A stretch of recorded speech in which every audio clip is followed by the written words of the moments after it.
जब कभी मैं समुंदर के किनारे पर जाता हूं तो न जाने क्यों मुझे पुरानी यादें बहुत टीसती हैं। एक अजीब सी अनुभूति होने लग पड़ती है। लगता है मैं इन्हीं लहरों में कुछ खो गया या मेरा कुछ खो गया है। और ये लहरें आती हैं जाती हैं। लगता है जो कुछ मेरा जिंदगी में खोया था शायद ये लौटा दे, लेकिन ना,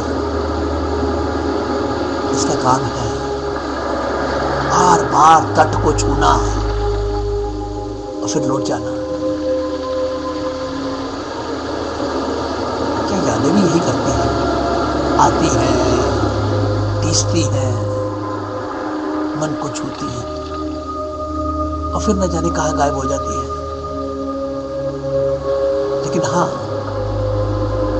मेरा इन लहरों से बहुत बड़ा संबंध रहा है।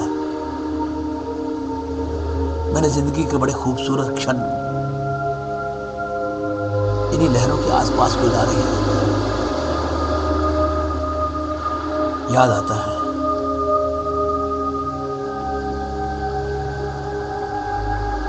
जब वही मोना हाथ में नारियल लिए हुए मन मन मुस्काती हुई चली आ रही थी। एक अजनबी सी जिसे ना मैं जानता था ना पहचानता था, लेकिन उसका अल्हड़पन,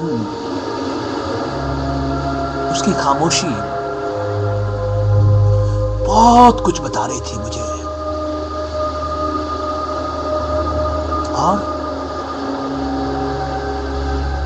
उसकी मुस्कुराहट के पीछे भी कुछ उदासी छुपी हुई थी। लगता था शायद वो परेशान है।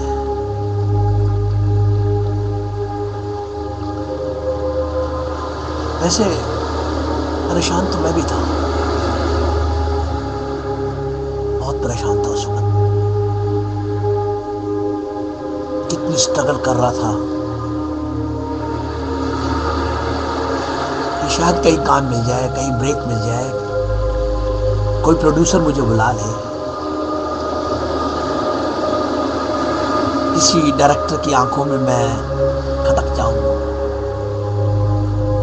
ऐसा कुछ नहीं था, ये मेरा एक वहम था।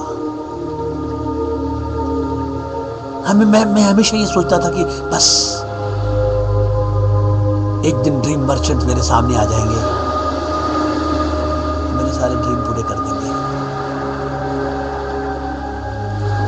इसी चक्कर में मैं जरा परेशान सा समुंदर की लहरों के साथ साथ तट पे चलता हुआ दाएं बाएं देख रहा था।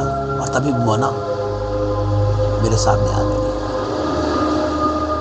कशिश थी उसमें, तभी तो बार बार मैं भी पलट कर देख रहा था और शायद वो भी देख रही थी पलट कर।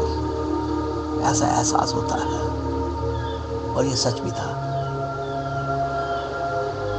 उसको भी मुझ में कोई कशिश नजर आई।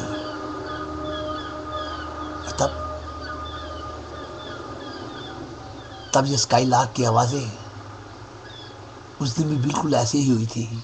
मैंने आसमान की तरफ देखा था और दूर कहीं स्काई लार्क चला गया था, लेकिन नहीं, मोना मेरे आसपास ही थी।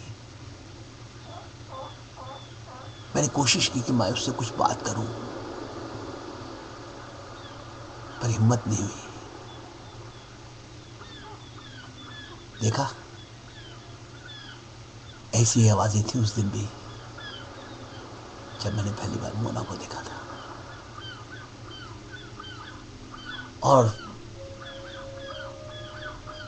वो बिना कुछ कहे, बिना कुछ, वापस चली गई थी।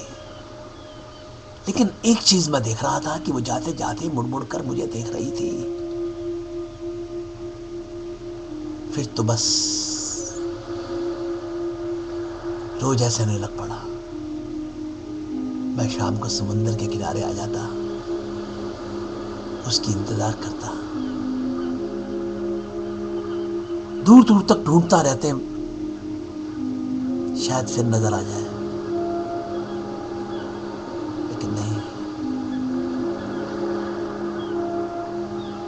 वो मुझे फिर नजर नहीं आई। कई दिन गुजर गए, मैं इसी तरह रोज शाम को वहां आता रहा,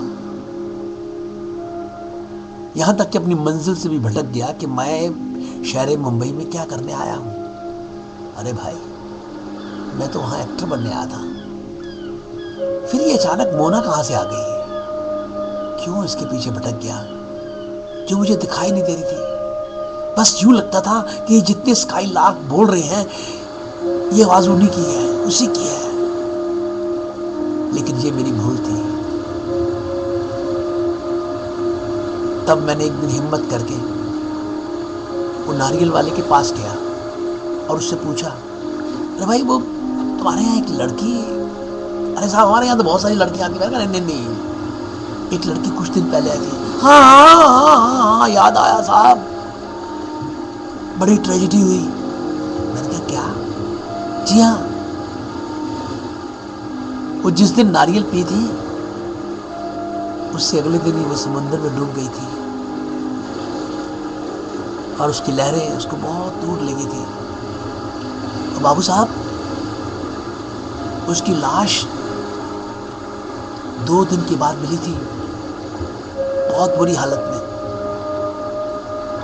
कोई पहचान भी नहीं पाया था कि वो कौन है। लेकिन हाँ,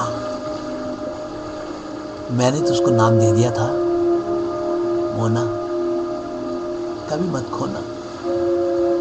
लेकिन वो सचमुच खो गई।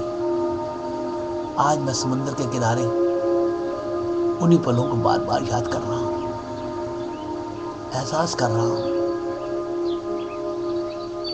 देखा, आ गई।